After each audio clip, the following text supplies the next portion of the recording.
Oi, gente, tudo bem? Hoje vamos trabalhar um pouquinho mais sobre o surgimento e a expansão da humanidade.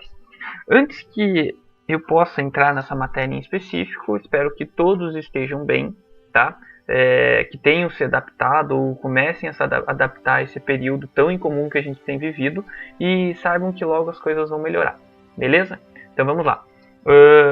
Sobre o surgimento da expansão da humanidade. Sim, vamos falar do período da pré-história e que devemos lembrar que esse termo da pré-história, ele é um termo muito que não representa o surgimento da humanidade, e não só representa esse surgimento, mas que deixa de lado tudo o que aconteceu antes do surgimento da escrita. Ou seja, os traços culturais, os ideais e as formas de civilização ocorridas antes do surgimento da escrita são vistos como aquilo que vem antes da história. Mas claro, como vocês já sabem, provavelmente vocês tenham conversado com a professora Amanda, o professor William sobre esses termos. E claro, isso a gente conversou bastante na minha primeira aula, é que tudo que vem antes do surgimento da escrita também é história.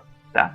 Então, para podermos dividir esse período que vem antes da escrita, ele também é dividido, de certa forma, para se melhorar a didática, para a gente entender melhor como funcionou.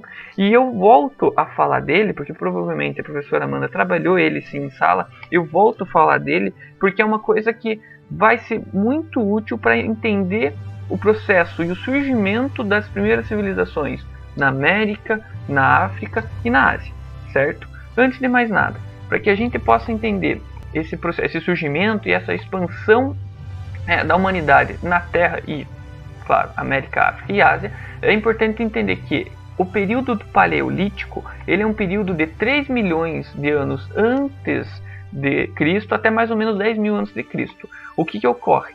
Essas pessoas, esses grupos de humanos que precisam coletar alimentos, precisam e necessitam de ferramentas de pedra, passam a se relacionar e passam a utilizar de cavernas para poder viver. São grupos nômades, tá? Que também passam a caçar para poder sobreviver e se alimentar. Não utilizam da agricultura, não utilizam da pecuária para poder sobreviver.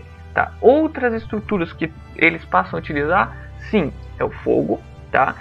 Passam a confeccionar roupas e utilizar-se de rituais religiosos para poder explicar e para poder conviver entre as pessoas. Ou seja, o Paleolítico ele é um momento em que essas estruturas, esses grupos passam a se reunir e passam a utilizar dessas tecnologias desse período para poder sobreviver. Lembrando que as pinturas rupestres e o sepultamento dos mortos também se inicia nesse momento. Então, quando a gente fala de sepultamento dos mortos, isso está muito relacionado aos rituais religiosos, tá? Pós-paleolítico, o momento em que a gente fala da idade da pedra polida, ou seja, do período neolítico, que vai de 10 mil anos antes de Cristo até 5 mil anos de Cristo. A gente tem algumas características que também são importantes, certo? Então, o início da agricultura como fonte de alimento. Essas pessoas passam a utilizar e perceber que se eles pegam essa semente que eles se alimentaram e essa semente ela brotar, ela vai trazer um alimento para essas pessoas. Então o ser humano começa com a sua dedução, perceber que com o passar do tempo ele vai ter mais alimento. Além disso, a domesticação de animais. Você tem a agricultura, os animais, se você fizer uma cerquinha, você vai poder utilizá-lo como forma de alimento, como forma de roupa, certo? Como forma de utilizar os ossos em armas, enfim. A domesticação dos animais passa a fazer parte da sociedade humana.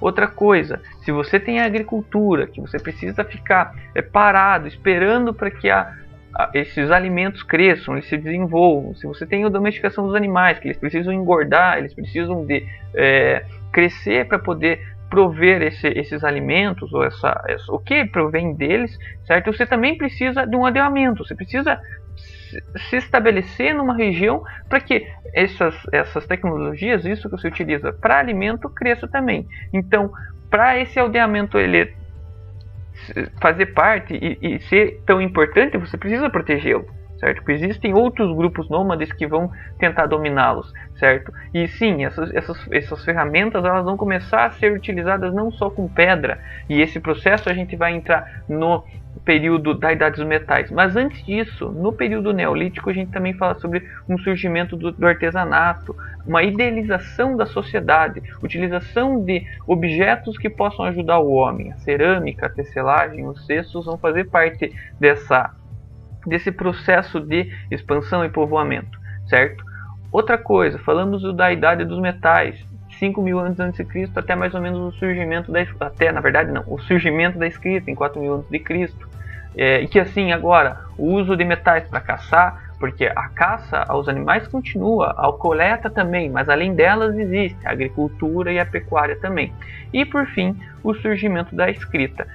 Para que a gente possa se estabelecer e perceber em que momento a gente está falando e que regiões esses grupos estão se desenvolvendo, a gente tem que olhar para o mapa. Utilizar do mapa, da geografia, dos mapas, que vão nos ajudar sim a entender a estabilização, a domesticação e a agricultura utilizada por esses primeiros povos. Então percebemos aqui, na África Ocidental, no Nordeste da África, regiões que passam a utilizar da agricultura, a utilização, principalmente no Oriente Médio e perto no Nordeste da África, a utilização de alguns animais para transporte, não só para transporte, mas para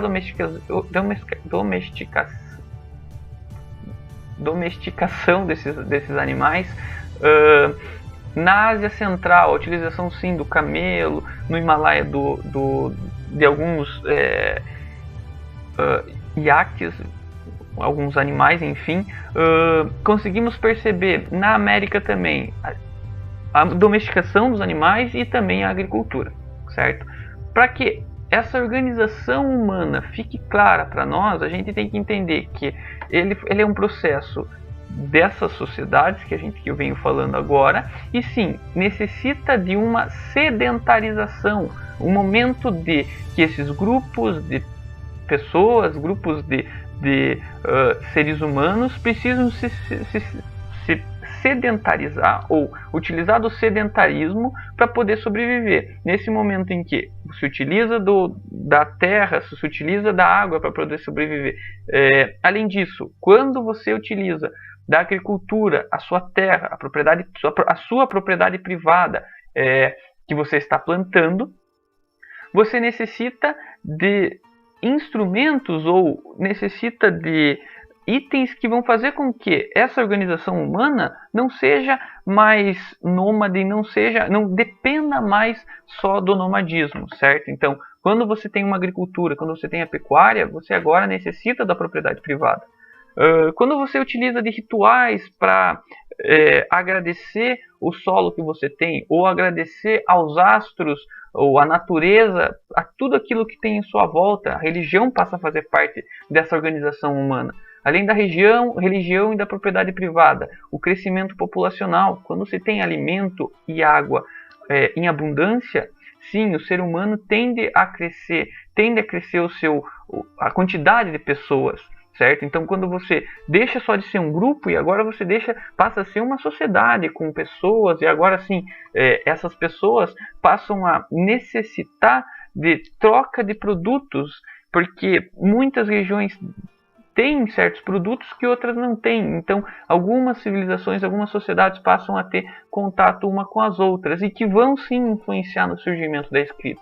Além disso, a divisão de cargos, que vai gerar e vai se necessitar de uma liderança. Essa liderança é que vai administrar toda essa sociedade que a gente vem falando. Quando a gente fala desses aspectos, a gente fala de uma civilização específica. Uma civilização específica precisa do quê? De uma governança, de um líder, certo? E esse líder, normalmente, ele está ligado, ele tem relação com a religião. Ele faz contato com a religião. Essa religião, ela tem que ser organizada para o líder também organizar a sociedade. Quando você tem esse líder, quando você tem essa religião, dentro dessa religião, muitas vezes os preceitos, as ideias que essa religião traz, o que apresenta, ela trará as leis que vão fazer parte de costumes, e esses costumes têm sim a ver com essa religião. Uma civilização, além de governo, além de um líder, além de uma religião organizada, além das leis que fazem com que a população, que as pessoas sigam o que tem de administrativo em específico, essa civilização precisa de um território. Um território para se dizer seu. Você é dono dessa propriedade privada, certo? Para se finalizar essas ideias, essas primeiras civilizações em algumas regiões do mundo, a gente tem que lembrar das construções arquitetônicas que se relacionam principalmente à religião, principalmente à irrigação, que é uma coisa que a gente vai ver numa próxima aula. Beleza? Espero que tenha ficado claro para vocês. Não esqueçam de mandar suas perguntas e logo que possível eu vou disponibilizar algumas questõezinhas para que vocês possam fazer sobre isso. Beleza? Um abraço e fiquem bem. Até mais. E fiquem em casa.